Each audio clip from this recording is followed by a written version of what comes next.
Hey friends, if you wish to install apps from Microsoft Store only on your Windows 11 computer, then please watch this video. So if you want to install Microsoft Store apps, you can.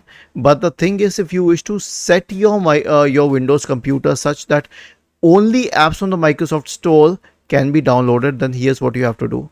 Right click on the Start button, select Settings, go to the Apps tab, select Advanced App Settings. There's an option here which says choose where to get the apps.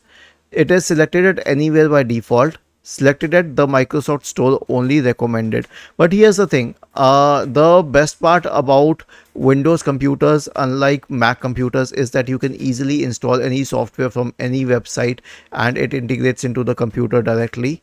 This doesn't happen with Apple computers, but if you choose it for Microsoft Store only, then there would be this restriction.